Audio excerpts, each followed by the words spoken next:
you have an obligation to make sure that those animals are cared for properly and not harmed in any way. And one issue that's a little bit contentious is loading cattle in the doghouse that are too tall for the doghouse. And basically, anything that is loaded into your liner should not come in contact with a deck or a roof. It should be able to stand in its natural position. And if you run into some sort of problem where the cattle are too tall for the doghouse and they're rubbing, we can see some severe damage to the animals, and it has to be avoided at all costs. We'll just kind of step through the opening of the gates on, this is a Wilson trailer we're looking at today, but most major brands are pretty similar in design. This is your pull-out ramp to go up to your upper deck.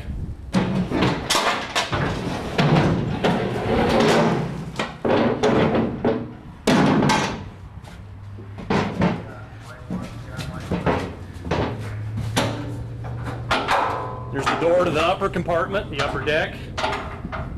And again, we want to make sure that this gate gets pinned out of the way when we're loading this upper deck. Before loading cattle, if this gate's not in the pin position, there's a potential for a few head of cattle to come by this gate and knock it, and swing it shut, cut off your load, and maybe some potential bruising could happen in this gate also.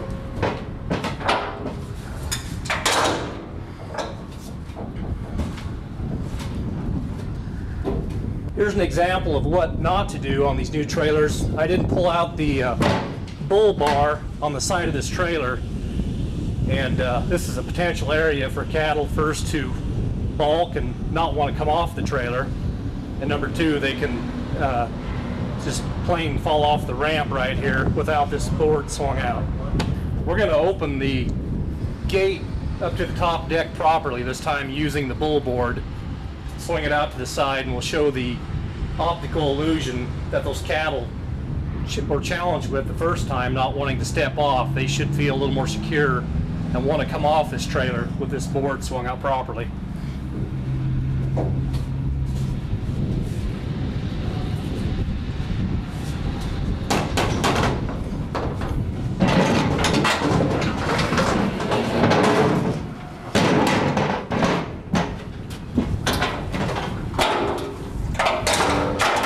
Now when that steer comes to the edge of this gate to step out to the tail, he has the security of this bull board out on the side, and he'll be a little more likely to flow and just make your cattle handling go a lot easier with this out in the proper position.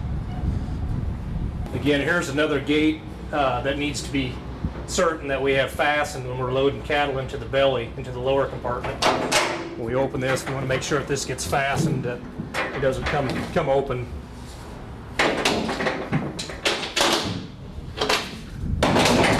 This would be a typical crowd gate in current day cattle trailers, and it's probably a point of concern in terms of quality assurance for beef and driver safety. When we're loading this crowd gate with cattle, we want to be sure that the last animal is passed by this gate, and to be not too aggressive with the electrical prod, there's a chance that this gate can get kicked back into your driver, and we want to make sure we don't pinch that animal down in this opening, be a potential for some bruising on that animal. These trailers are well built and designed, but this is one pressure point we have to watch when we're training new drivers. This counterbalance door can certainly be a place where a driver can get injured while you're loading cattle in this bottom nose. If an animal would step down on this deck while they're in the process of closing this could come back up pretty rapidly, so they need to make sure they're off to the side of this counterbalance gate while they're closing it.